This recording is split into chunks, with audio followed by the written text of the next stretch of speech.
На СОС линијата за деца и млади до месец ноември 2018 година се регистрирани 107 пријави за прекршување на детските права, со кои подоцна дополнително контактирано е 130 пати од страна на првата детска амбасада во светот меѓаши.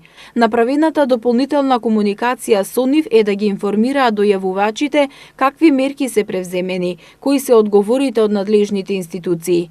Според Змијанац, најкарактеристични податоци што биле регистрирани во првата детска амбасада во светот меѓаши се 30 дојави за сиромаштија, 13 за семејно, физичко и психичко насилство и негрижа врз дете. 9 деца биле потенцијални жртви на прекрашување на правото на детето при бракоразводни постапки и 5 кои биле жртви на меѓуврсничко насилство.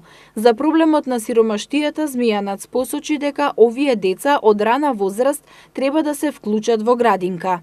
Ги повикуваме државните институции, бидејќи кога отсуствува грижата и капацитетот на родител, а во услови на сиромаштија ни родителите не можат најсоодветно да се снајдат, државата е таа која треба да им помогне. А помагањето е многу едноставно. Овие деца треба во раниот детски развој да се вклучат во градинка, да добијат бенефиции од страна на државата, да стекнат други животни навики, да не бидат дискриминирани по социјалниот статус, да им се обезбедат топли обувки, облека, храна и на тој начин ќе имаме помалку едно дете на улица и на време ќе може да се работи со овие деца за да можат да стигнат и до задолжителното основно образование.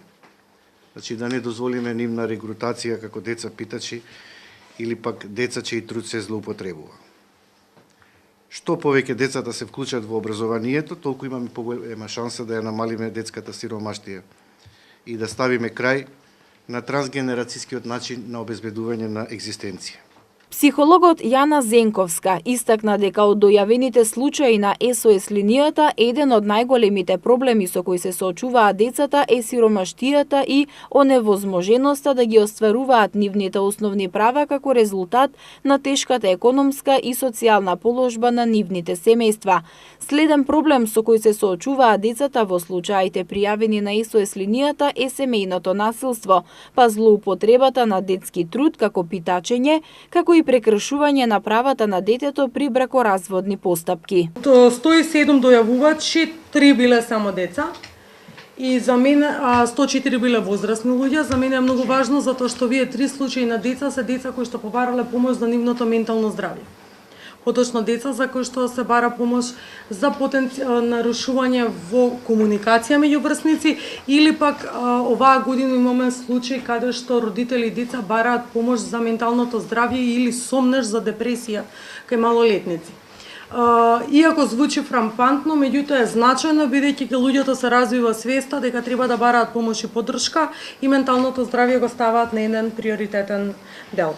Од првата детска амбасада во светот меѓаши велат за да се намали и да се превенира агресијата и насилството, потребна е сензибилизација на родителите и децата за начините на меѓусебна комуникација, стекнување на вештини за ненасилно решавање на конфликти, развивање на вештини за меѓусебна толеранција, емпатичност и воведување на мировно образование во училиштата.